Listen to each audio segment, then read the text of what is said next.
All right, welcome into episode. I lost every time. I think this is 7. I think it's 7. Episode 7 of Titans by 2. Austin Nelson here with my man Brett Batchelor. What's going on, man? I'm doing all right. Trying to still get over last week as best I can. Hope you might be in the same boat as me, probably. I'm almost pretending the game never happened. I've been asked by so many people, what happened by the Titans, man? What's going on with the Titans? And I'm like, what are you talking about? Yep. They didn't play this week. Last team we played was Seattle. It was just so embarrassing. Oh my gosh. From the very first play, the interception Marcus threw to start on the first possession, then it just went downhill from there. Yep. It was truly one of the more embarrassing games I've ever watched.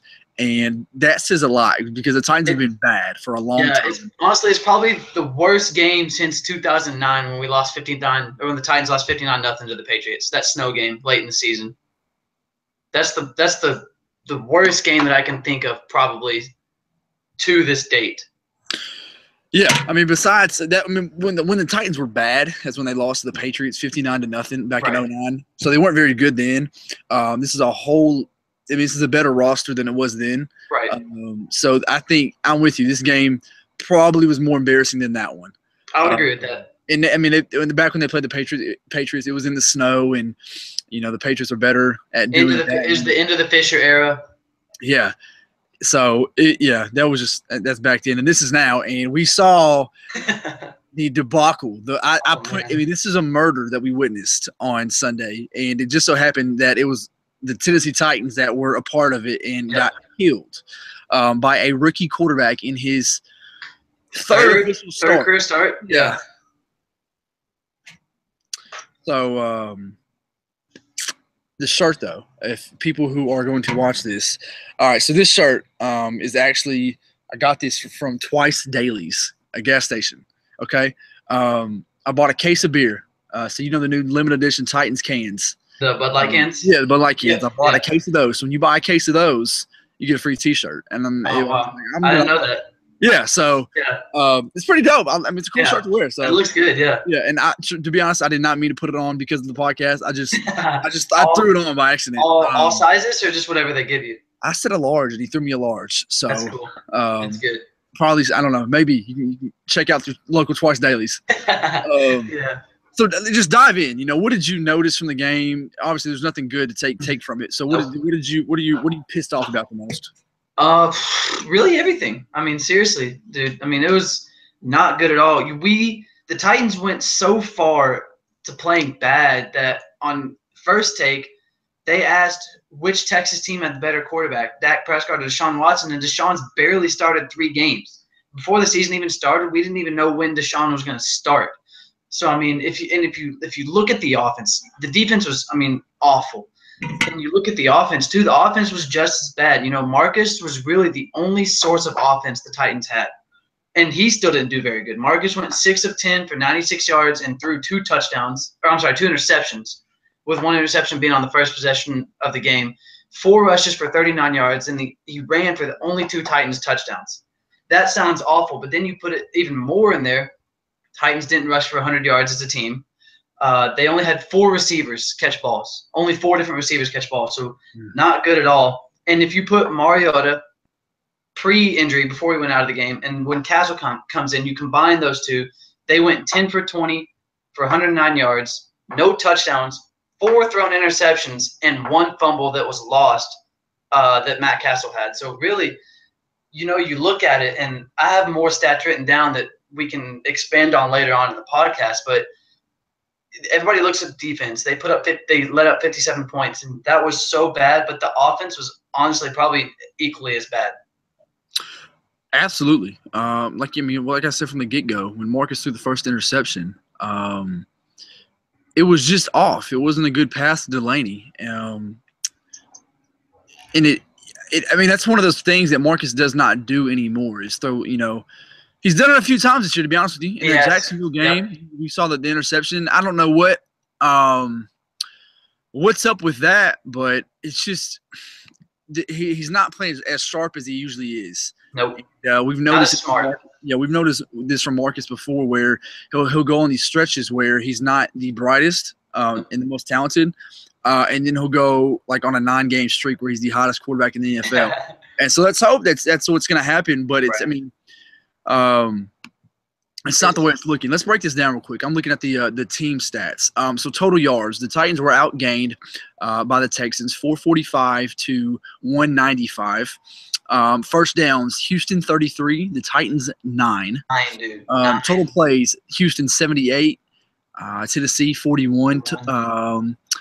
Passing 272 to 109, rushing 173 to 86. Turnovers 5-1, and then time of possession 39-41 to 2019. I had time of possession written down. That was a bad one. Awful. The Titans could not get off the field, and that's what I think is more frustrating. Is because a season ago the Titans were known to have one of the better rushing defenses in the league. That is not the case this year. No, not at all. Not at all. And the Titans have this, from what people would view as a solid front seven. And really the entire season, they haven't done a thing. You know, we saw in week 1, Jarrell Casey got just mauled over by Marshawn Lynch. And Jarrell has, I think, maybe 1 sack this year or half a sack, and has not seen a whole lot from him either. And we know the Titans brought in Cyprian, who's supposed to be a run-stopping safety, and he's been hurt with this hamstring injury, and he didn't practice again today, so it's looking like he'll be out again. But just bringing Sip in himself is not going to stop the entire run, which what the Titans were good at. So there's something going on in the front seven between Ragpo and Woodyard and Casey and Klug and all them, that something is really not clicking. And I'm just going to, be the elephant in the room here. This front seven is just not that good. Okay. They are a bunch of solid guys that, Tennessee Titans fans like, but in general, from the outlook of the league, they're just not very good. There's no stud linebacker. Besides Jarrell Casey and Brian Orakpo and Derek Morgan, there's just nobody else besides them. There's no superstar Luke Kuechly, Navarro Bowman, Khalil Mack. Davis. There's nobody like that on the Right. Titans. And I don't know when it's going to happen. But a stud linebacker, defensive lineman has to happen here in the near future for the Titans to be successful. I've read a lot here lately. The scheme is not working how the players it's not their system. That Dick LeBeau's system is not what the Titans, the guys that we brought in, are accustomed to. Right. So I'm not sure if it's a system. I'm not sure if it's LeBeau. I mean, and I don't want to put this on the legendary coach because Dick LeBeau is one of the best to ever do it. Right. But to be that legendary, you would think you could find ways to beat a rookie quarterback. Exactly. At least compete with a rookie quarterback. And I'm not just putting this all on the defense because the offense was awful. Okay. Awful. It was not very good. It was just a bad game on both sides of the ball. It's got to be cleaned up. It has to be cleaned up. There was no run effort. Marcus was off. The Titans could never just get in a groove, and it happened from the first play when they threw the interception. You kind of just felt like, a gasp in the room, like, oh God, it's about to be one of those days, isn't it? Yep. We talked about it last week at the very end of the show with Justin. To win the AFC South games, that meant the most, and to lose that one. Oh, that hurt. In a place where you haven't won it since 2011. I don't know when the Titans are ever going to win in Houston again. It's almost like that place where you're almost positive the Titans can't go and win. Exactly. And it's when you're favored. The Titans were favored to win this game too. They were like 2.5 point favorites. And like you said, they haven't won there forever. The only memorable game that I can ever think of the Titans playing, and we tweeted it the other day from the Armchair Tighten Up account, was when Vince Young ran it in overtime to win in Houston. That's really the only good game that I can think of the Titans ever playing in Houston. You're right, seriously. But maybe besides Barone is hitting the 8 field goals or whatnot. Yeah. Maybe that, but to have 8 field goals is still not what you want. You want a touchdown, so maybe not that either. We did see. I don't know. Did you call it this week? Was that a Kevin Byard interception? That was my hot take. Yep. Props to Brett on that one because I was still off. Adoree didn't get his touchdown yet. I thought definitely with that Texans special teams that was not very good. I thought he would finally get one, but nothing went the Titans' way on Sunday. So I'm not surprised it didn't. But talk about the play with KB. Byard made a great play on that ball. Yeah, he did. He did. You know, of course, the Texans, I mean, the way it was going the whole game, they were rolling down the field, looking like they were going to score again right before halftime. And Deshaun kind of dropped back, and KB Byard he just read the play well, honestly. You know, it was kind of going to be maybe a back corner throw to the end zone. The receiver started coming back up, and KB just read it well, dove in front, and really at the end of that, people were like, oh, wow, Kevin Byard might have just saved the game because the Titans had scored 14 points in the second quarter. Maybe they'll come back out lively in the second half, which, of course, didn't happen. But the way he read it was so well. And I mean, honestly, towards the end, the only positive from that play was that it didn't allow the Texans to get into the 60s points-wise, which would have been even more embarrassing. But it's good for him because now he gets his first career interception, and that will open up to even more for him in the future. Yeah, it was 30-14 when that happened, and if the Texans would have scored that, it would have been 37-14. And you said it, you know, for any chance the Titans wanted to have to come back in the game, you know, that stop had to happen, and it did happen. But in the long run, it didn't make any. I mean, it didn't matter at all. Nope. But I will say, I think that was Deshaun Watson's worst pass of the day. That pass made no sense because if he didn't catch that, I don't know if it was Bryce McCain covering DeAndre Hopkins.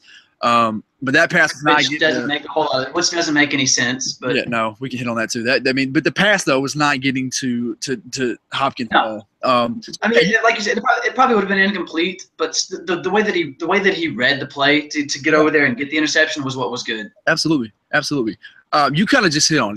We did not see, I don't think at all on Sunday, the number one corner play. The number one receiver. The number one receiver. Nope.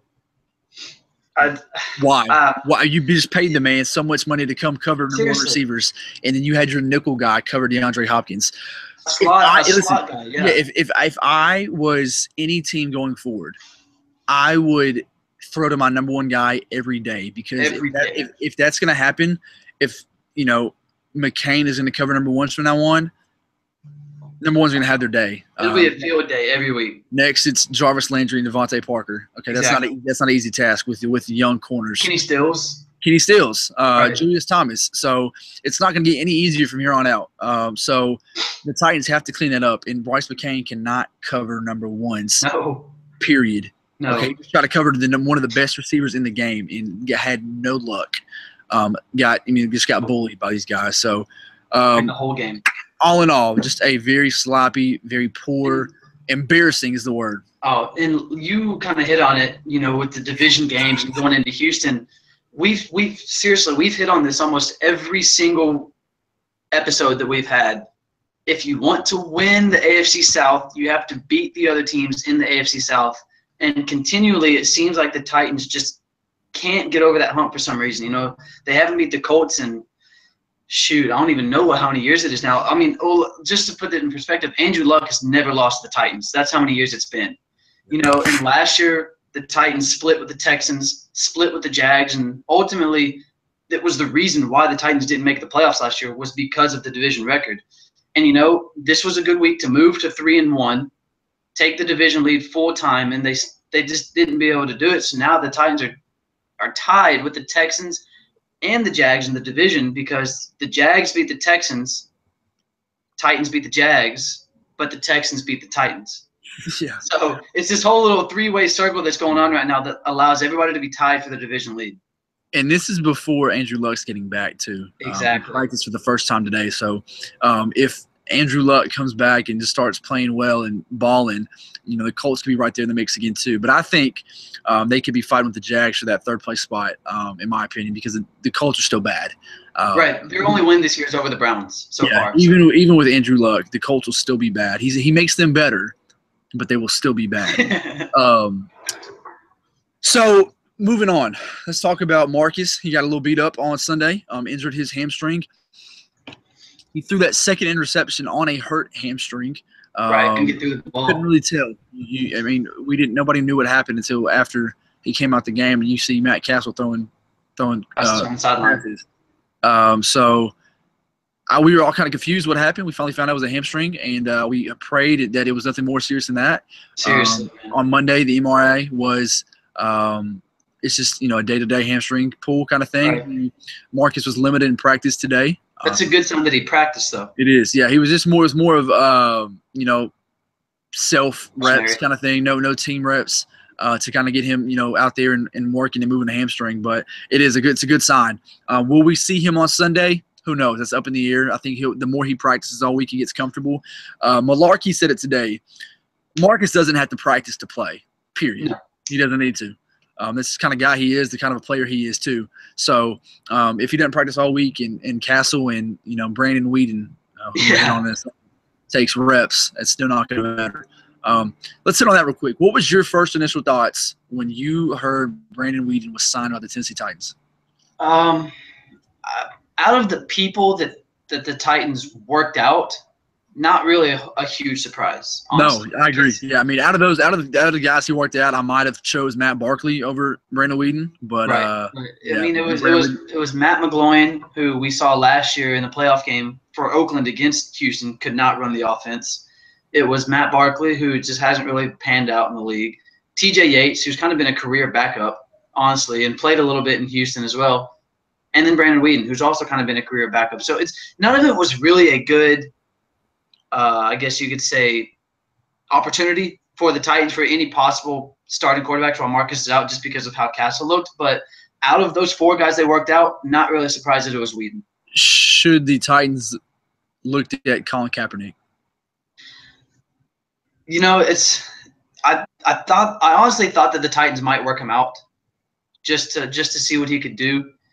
The only reason I probably say no is because Marcus isn't going to be out for that long, as of now. If Marcus was out for the rest of the season, then yeah, maybe there's a possibility of it. But since Marcus is only day to day, and looking at tweets and everything and all the reports coming out today, the fact that Marcus might even play this Sunday I don't think that there's necessarily a reason to sign Colin Kaepernick. No, I'm with you. I completely agree. I mean, if, like you said, if Marcus was out a few weeks, 6 to 8 weeks, obviously Colin Kaepernick's probably the best available option on the market. I think that's easy to say. There's not too many, quarterbacks on the street right now that are better than him. Matt Castle is not one of those guys either. From what we saw on Sunday, Matt Castle was not very good. Okay, he didn't look very good in preseason. I'm not sure if it's just time to hang him up. I'm not sure why they gave him the extension before the year. Yeah. I think, in my personal opinion, the Titans will look at a backup quarterback in the draft coming up. Yep. I think that's a position now Robinson's kind of noticing, like, man, okay, it's time to look at one. It's Marcus's 3rd year in a row with an injury. Yeah, no, it is. And, I mean, it's just stuff you can't control. It's just injuries are so – it's stuff that it's so frustrating to talk about, and you don't want to say that Mariota's injury prone, but it's stuff that it's uncontrollable. We could talk about the same thing. 2.0. Yeah, we could talk about the same thing with Derek Carr getting hurt on the same day again. Right. They're freak accidents. Who would have known Derek Carr would have broke his spine, fractured his spine? Like, it sucks. It's not fun to talk about. You never want to say that for anybody. But it's the hard fact that these things happen. It's sports. It's football. No, I'm not surprised either the Titans didn't look at Colin Kaepernick. There's no need to. I think part of the reason why they went ahead and signed Weeden is exactly the point that we're hitting on right now. Weeden is not, unless Castle just has a horrendous game and Marcus is out longer than we thought, Weeden is not going to start. No. Honestly, Matt Castle is the backup for a reason. Brandon Weeden might never see the field. He might not be on the team at all. We don't. He might not even be here He might not be here for Nashville next Monday. No, yeah, I agree. So I mean, I think for a short-term signing, it's probably the more reasonable decision to go with Weeden, just because he's probably not going to be here for a long time. Yeah, he was cheap, and Kaepernick's going to look for a big-time contract most likely. Possible starter position. Also, I mean, this is a guy that's been scrutinized in the media for so long now, for his own protest, and it's just something I don't want to get into this too much. Is the NFL blackballing Kaepernick, or teams blackballing Colin Kaepernick? I don't know. They might be, but if so, I don't want the Titans to be that team that signs him for no reason. Right. I don't want the media to come down and have attention. You have every media. Oh my gosh, it would be blown up. It's just not needed right now. So, yeah, Brandon Weeden, so be it. Like, he may not be here long at all. Exactly. He won't see the field.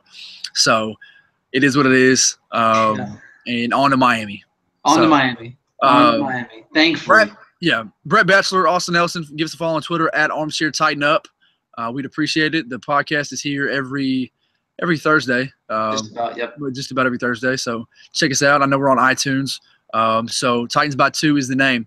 The Dolphins coming off a horrible loss against the Saints in London. They didn't look very good. Jay Cutler did not look very good. Are the Titans catching? I know this is weird to say. Are the Titans, after an awful loss, are they catching the Dolphins at a good time, or are the Dolphins just as pissed off as the Titans will be? I think the Titans are kind of catching the Dolphins at a good time, just because I know that the Dolphins haven't played well as of late, and I think that if it was Ryan Tannehill in the offense, maybe it'd be a little bit different. But I mean, you just seriously, you just never know with Jay Cutler. Honestly, you never know what you're gonna get, and the Titans are the better team, honestly, and the Titans have played well this year at times. So I think that both of these teams are coming off horrible losses. The Titans obviously a worse loss, but I just feel like the Titans are catching the Dolphins at a better time, solely for the fact of the Titans have kind of been streaky, so they have shown that they can play well at times. It's a good tune-up game. Right. Because if the Titans were facing the Steelers right now, or maybe the Ravens or somebody, it wouldn't be good for the Titans. This is a game where the Titans can kind of get some confidence back, because they'll play the Colts just in a week on Monday Night Football in front of national TV. So to get a win right now and kind of get back on your feet, and then beat maybe, we'll talk about that later after the Dolphins game. But just control what you can control, and that's just playing the Dolphins. Do what you know what to do. Run the ball. If Marcus can't play, run the ball. We didn't see much of Henry on Sunday. I don't know why. No. Maybe it was the game plan because it was already over. But you didn't see much of Derek at all. Use both those guys. What happened last year in Miami? It's exotic smash mouth for a reason. I mean, seriously. Yeah. I agree. The Titans just still look off on offense between everybody, with Decker, Corey Davis still being out. So see, but get the kid better. You'll see him later on in the year, and that's when it's going to matter. But it just sucks to see that you can't see him out there right now. Your number 5 pick so with a hamstring injury. So it's kind of a similar thing actually. That's actually 4 guys with hamstrings. That's Marcus, Chorus, Cyprian, and DeMarco. Yeah. Which something's in the water at St. Thomas. Seriously, dude. I don't know. Something's in the water. But the Dolphins, they have a good defense. Ndamukong Suh, you got to watch out for. Kiko Alonso. It's not a bad team. They compete. It's not. They have a good coach. They do. Adam Gase is a very good offensive coach, and Jay Cutler can light it up. I don't want the Titans to be another one of those teams where they're giving up 280 yards to Jay Cutler, and who actually has had a good career in games against the Titans. I saw that stat. That was surprising. He was on the year they came here with the Bears, I was at that game. I actually had on-the-field passes before the game.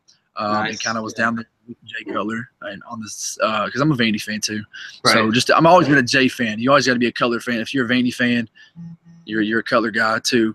So that game was embarrassing because I remember, if I can remember right, I think the Bears had like 3 defensive touchdowns that day or some crap like that. Yeah. It was something. So, but yeah, if he's a Titans killer, and the Titans just need to realize that it's Jay Cutler. He's not that great. Yeah. He just doesn't care enough. I don't know if you saw that play or not. The Wildcat play? Yeah. Yeah. I saw the day where it said that was on purpose, but to him just, his hands were on his hip. Yeah. Like he wasn't even lined up or anything. The corner that was in front of him actually walked away from him and didn't even worry about him during the play. Well, did anybody expect for him to actually have a reason in that play? Was no? Could you imagine if Jay Cutler started running down the seam, going out for a pass? No, hell no, hell no. He'd ask for a cigarette or something. Yeah. Like the meme that everybody has on him. Yeah.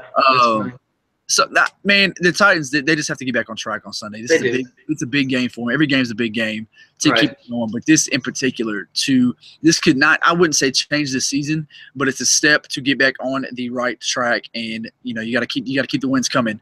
And play a Miami team that, like we said, they're not that great. They're kind of in the same boat as the Titans right now. They need a win. Miami's sitting at 1-2 right now. Like we said, coming off a bad loss last week, they've just played okay. And looking at it, I just pulled this up. Total offenses in the league right now, Miami is number 32, which actually kind of surprised me. So coming off of a week where the Titans defense was, probably one of the worst it's ever looked. It was maybe the best game the Texans have ever played in the history of their franchise.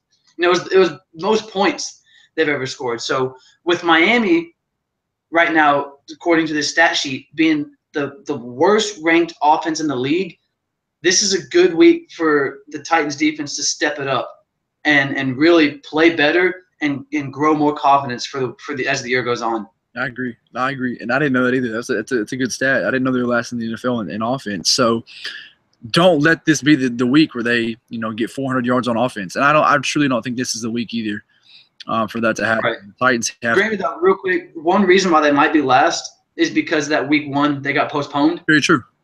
But still, I mean, regardless, even if they played another week, right now they have 747 yards, which is not a whole lot. And right above them at 31 is the Colts with 1,063. So even if it's a drop off. But even if Miami plays that first game, I mean, they're not going to get 600 yards. So they're still towards the bottom of the list. Yeah. So it's a good sign. I didn't know that. And I'm glad you brought that to my attention because now it just makes even more of a reason that it's a bad offense and if the Titans can't stop a bad offense with a bad – I mean, the Dolphins are also meeting a bad defense in my opinion. Right. Titans are not very talented on the defensive side, especially in the secondary, and Jake likes to sling the ball. Maybe this is one of those weeks where Jake Cutler slings the ball too much, and the secondary kind of gets happy. It'd be nice to see after a 5-turnover week, kind of come back in our favor with a couple turnovers on our side of the ball. So get to the quarterback as always. It'd be nice to see Rack. The Titans have got to start doing that. They have been so sloppy tackling the quarterback. What did they have? The Titans, I don't know the sack number from last week, if they even had any, honestly. We talked about it last week with the sack numbers, and we talked with Justin about trying to rush the quarterback and trying to get Deshaun Watson more. So Jarrell Casey, how many sacks? Jarrell Casey had 1 and Derek Morgan had 1. So that puts it at 7 on the season. Yeah. So 7 total sacks on the season. But even with 7 through 4 games, it hasn't seemed like there's been that much of a rush from anybody. Let me say this real quick too. I'm not sure if you saw this or not, but you want to take a guess how many tackles, sacks, anything J.J. Watt had on Sunday? Oh, no, I haven't seen this. Anything. I honestly didn't hear his name a whole lot. I'm gonna go with 4.5. J.J. Watt didn't have a stat in this game. What? Not one. Sack, anything. I'm not sure. Like you said, we didn't hear his name a lot. So if he went out the game, he might have. I didn't pay too much attention to this past a certain point. I think I was a little frustrated and kind of got off and watched other games and kind of kept up with my fantasy teams. But no, J.J. Watt didn't record anything. And maybe that's because of Conklin and Luan playing well. So that's a good sign just to see. Shoot, that's better than what JJ used to do coming to Nashville and making fun of Met on the middle of the field. Yeah, absolutely. So that was a good sign. Very good sign. All right, let's go ahead and let's give a bold prediction for Sunday. Is this different than like our weekly hot take, or is this the hot take? It's the hot take. This is the hot take? Okay. All right. I think I know what yours is going to be. No, I'm not going to go. Listen, no? I think it's going to kind of be like that one thing that it's every week that it's going to be. I'm just going to keep going around with that every week until it actually happens. And I'll be like, yo, I was right this week. But I'll go with the Titans have to start running the ball better, okay? And if Marcus plays and Marcus doesn't play, he's not going to be relied a whole lot on the ground, okay? So Marcus is not going to be able to use his feet. The Titans will not want him to use his feet. The Titans would rather have him in the pocket, take a sack, than ruin that hamstring anymore because he's probably not going to be clear to go, a full 100% go. Right. So I'm going to go with the Titans rushing attack between DeMarco and Derrick Henry going for over 150 yards. 150. Wow. So I'm gonna go with I like that. That's definitely a hot take compared to the way it's been the past couple of weeks, honestly. Yeah. And you know, you were talking about Marcus real quick with that hamstring injury. I don't know if you saw that video or the GIF that was going around. People, he was talking to the trainer, and people were trying to read his lips. It either sounded like Marcus said, "Yeah, it popped," or "Yeah, you're right." So people, that kind of blew out of the water real quick. The more I think it was actually Justin from Titans Film Room who said, "Yeah, he thought the GIF said." Yeah, you're probably right. And the more I read it, I was like, yeah, that sounds more like what Marcus would say than it popped.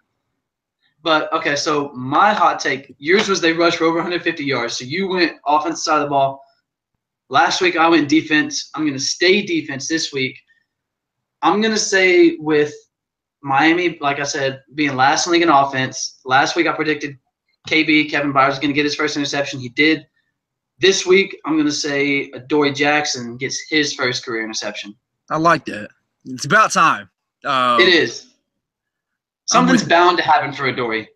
Yeah, he's too talented not to make any plays anymore. Honestly, Adoree's best play this season is probably when he jumped over the kicker against Oakland. That or was that tackle against Leonard Fournette? And just, I mean, it was a key third down and stopped Fournette way behind the line. So, yeah, it was one of those two. Yeah. I agree. Yeah. But I'm not going to give a prediction on this game. I just want to see. I want to see a much improved Titans team. I want to see them come out pissed off, just play better, play all around better on both sides of the ball. Look like you care. Look like you know what you're finally doing on both sides of the ball. Anything that does not look like what we did last week. Keep us interested. Please just let us watch the game and have hope in the fourth quarter. You don't want Titans fans in the first quarter being like, all right, I'm ready to turn this off. It was. I mean, after it went 21-0, I was like, all right, let me get my check. That's right. It was 21-0 fast too. I mean, it was like 30 seconds into the second quarter, and it was already 21-0. I will say, last thing before we go, the design run with Marcus to take off for the 35-yard touchdown was beautiful. That's like the career highlight reel right there. That was a beautiful play that Robisky dialed up, and in the perfect time. I mean, everybody was looking at DeMarco. So for him, DeMarcus has the speed to take off. And I think a lot of people, just consensus was more like, oh my gosh, Marcus has wheels. Like, this guy's actually fast because he took off. Actually, I have a friend that actually lives in Houston, and he texted me because he's a big Texans fan. He texted me as soon as that play happened, and he said, I had no idea that Marcus was that fast, which I think he showed a lot of people, honestly. Yeah, absolutely. You know, go ahead. Real quick. You know, for when the video of this comes out, people always see me kind of turn around looking at this schedule I got behind me, which I do all the time. You know, this week the Titans have Miami, and then they have the Monday night game against Indianapolis, and then they play the Browns. The Titans have a very good chance to go 3-0 during this stretch. And if they can do that and improve to 5-2, I'm sure probably by that time they would have the division lead. This is such a critical 3 game. If the Titans go 1-2 in this 3-game stretch, then something is really up. The season may be over at that point. Exactly. Something is really wrong. If the Titans come out of this at 3-4, then I mean you're gonna have players that are upset. All the preseason rankings of what the Titans could be are gonna be out the water. The Titans are gonna probably lose a lot of the respect that they gained over the offseason. So the Titans have to go probably at least 2-1 over this next 3-game stretch, or something's really going to be making people upset. And I don't see any reason why they can't go 3-0. I'm with you. These are 3 very, very winnable games. Even with Andrew Luck coming back for that Monday night game, it's not going to matter. It's a Monday night game at home in front of everybody to show the Titans what they're finally about. Right. And Andrew won't have the chemistry with that offense yet, so it might be a little troubling. It's going to be a pissed-off team from here on out, in my opinion. So yeah, I think so too. I'm excited. We're ready to go on Sunday. Titans, Dolphins, 12 o'clock in Miami. I think it's what's the stadium? What is it? Hard Rock Stadium. Hard Rock Stadium. Yeah, that's it. Hard Rock Stadium. Yeah, you're right. In the baby blues. That's how you can't call them the baby blues. The way we did it. The way that. Yeah, for sure. All right, for Titans by 2, I'm Austin Nelson. That is Brett Batchelor. Tighten up. Tighten up.